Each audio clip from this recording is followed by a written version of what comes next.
সহজ, রাসূলের দেখানো পথ। ইমাম আবু হানিফা রাদিয়াল্লাহু আনহু, আল্লাহ তাকে শান্তিতে রাখুন, তিনি নতুন করে হানাফি মাযহাব বলে কিছু চালু করেননি। ইমাম মালিকি মাযহাব নামে নতুন কিছু চালু করেননি। ইমাম শাফি নতুন করে শাফি মাযহাব চালু করেননি তিনি। ইমাম আহমদ ইবনে হাম্বল, তিনি হাম্বলি মাযহাব নামে নতুন কিছু চালু করেননি। তারা সবাই নবীজির মাযহাব অনুসরণ করেছেন।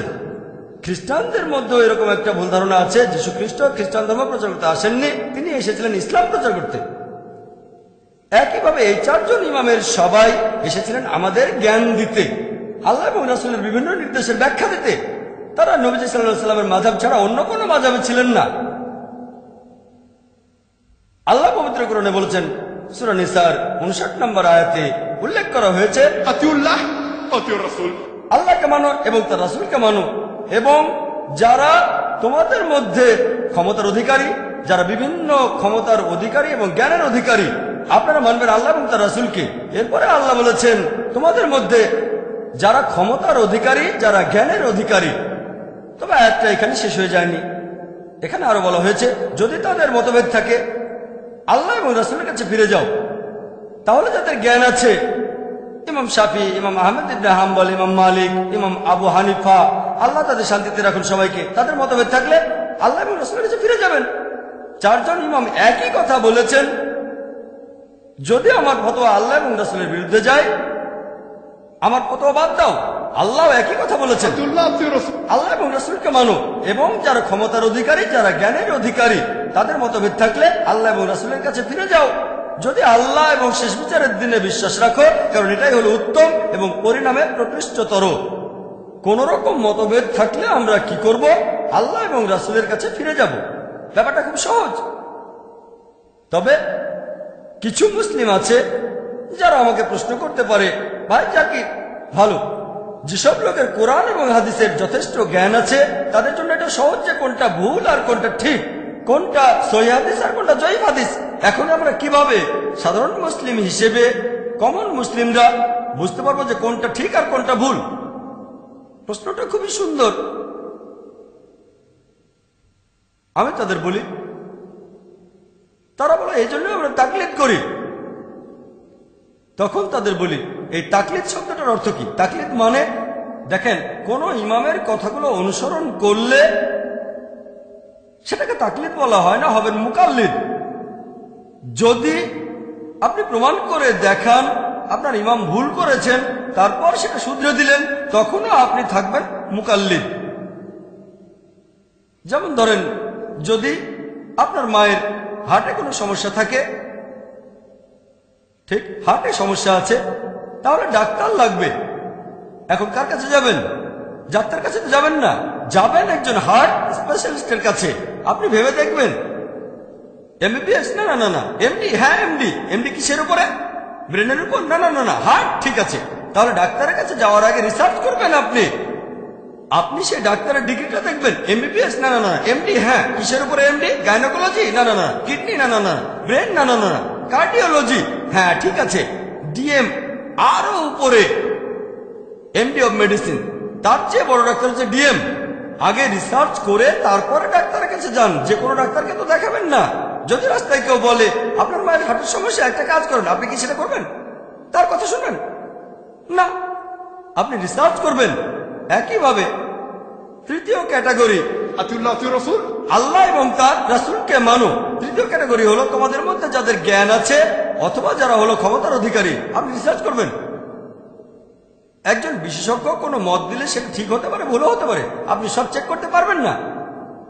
ধরেন 10 জন বিশেষজ্ঞের মত শুনলেন, আপনি বললেন যে প্রথম বিশেষজ্ঞ প্রায় 30-40টা রেফারেন্স দিয়েছেন, আমি 20টা চেক করে দেখেছি, 20টাই কোরআন এবং সহিহ হাদিসে, তাহলে 21 নম্বরটা চেক করতে হবে না। এরপর তৃতীয় বিশেষজ্ঞকে দেখলেন, তারটা হলো মিক্সচার, কিছু আছে সহিহ হাদিস আর কিছু জয়ীফ হাদিস। তৃতীয় বিশেষজ্ঞ, তার বলা বেশিরভাগ কথাই হচ্ছে ভিত্তিহীন, সেখানে কোনো সহিহ হাদিস নেই। বুখারী, সহিহ বুখারী খোলেন, 7000-এরও বেশি হাদিস আছে, একটা সাথেও মিলে না। তাহলে অনেক বিশেষজ্ঞ আছেন, আপনি চেক করে দেখবেন। এখন আপনি চেক করে তারপর বুঝতে পারলেন যে হ্যাঁ, প্রথম বিশেষজ্ঞ, হ্যাঁ, কথা বলার সময় তিনি রেফারেন্স দেন সব রেফারেন্সগুলো চেক করি কোরআন হাদিস দিয়ে। তারপর কি হবে?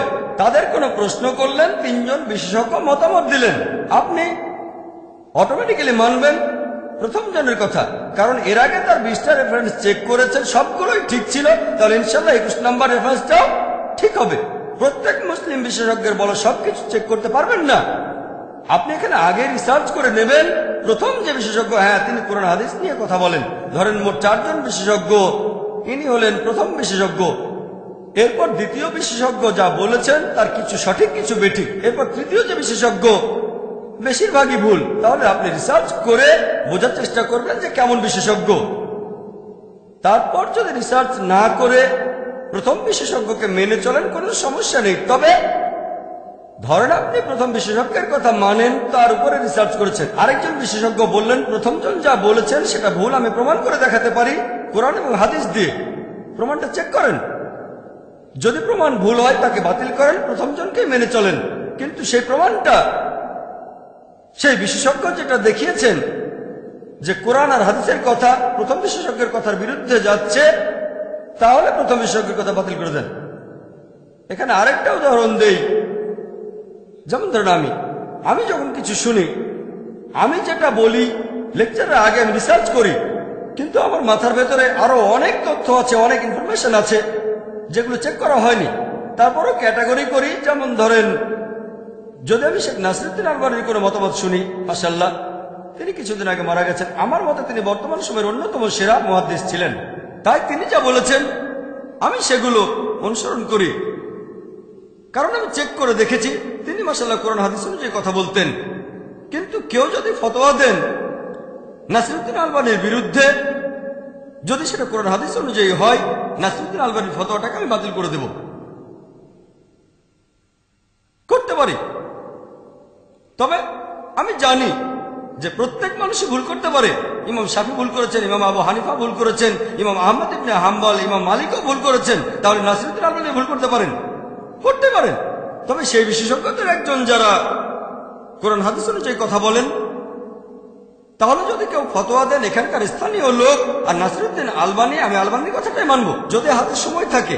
তবে লেকচারে কিছু বললে সেটা আমি চেক করি, লেকচারটা চেক করে নিই, কারণ সেটা দায়িত্ব আমার। তবে যদি আমি কোনো মতামত দিতে চাই, আমার পক্ষে সব হাদিস চেক করা সম্ভব না, কঠিন, সাধারণ মানুষের পক্ষে কঠিন।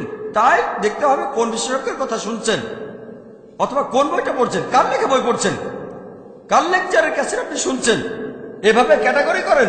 ভালো বিশেষজ্ঞ, এই বিশেষজ্ঞের 20% কথা ভুল, এই বিশেষজ্ঞের 50%, এই বিশেষজ্ঞের 90% ভুল। তারপর যদি হাতে সময় না থাকে আর প্রথম বিশেষজ্ঞের উপরে আপনার ভরসা থাকে, সবকিছু চেক করতে আর হবে না।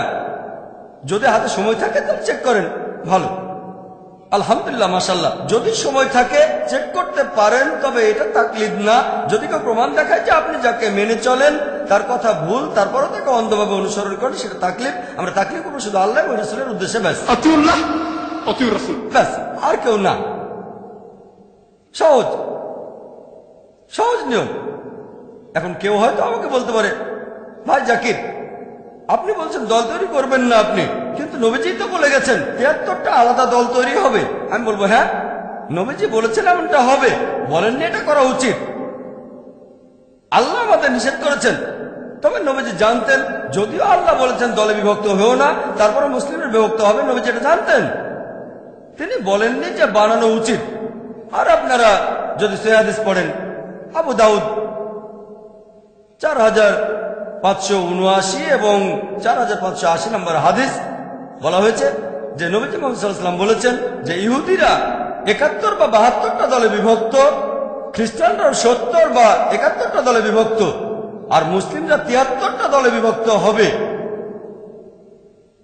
এরপর তিরমিজিতে আছে 131 নম্বর হাদিস, এছাড়াও তিরমিজির 2643 নম্বর হাদিস। আমাদের নবীজি বলেছেন যে বনী ইসরাইল, ইহুদি এবং খ্রিস্টানরা মোট 72টা দলে বিভক্ত হয়েছে, তবে আমার উম্মাহ তারা 73টা দলে বিভক্ত হবে, একটা দল বাদে অন্য সবাই দোজখে যাবে।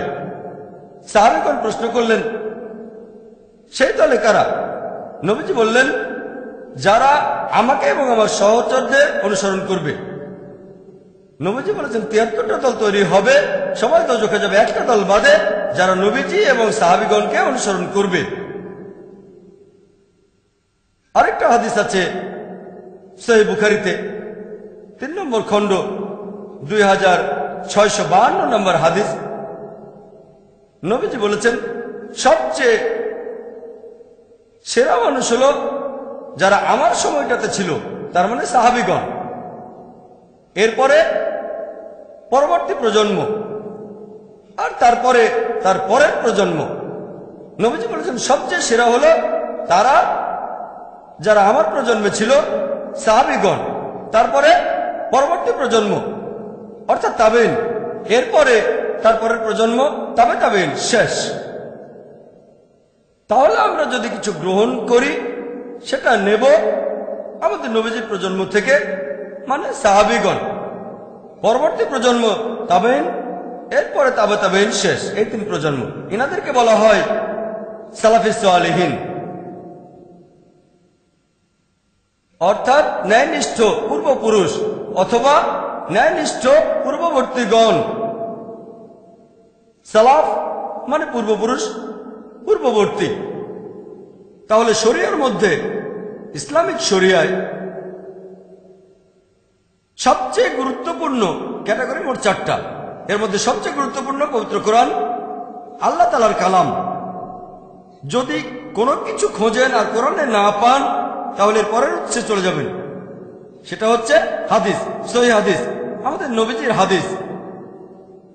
হাদিসগুলোর মধ্যে নবীজি যে নির্দেশগুলো দিয়েছেন সেগুলোর গুরুত্ব তার কাজের চেয়ে বেশি। যদি নবীজির কথা আর কাজে পার্থক্য থাকে, কথার গুরুত্ব বেশি।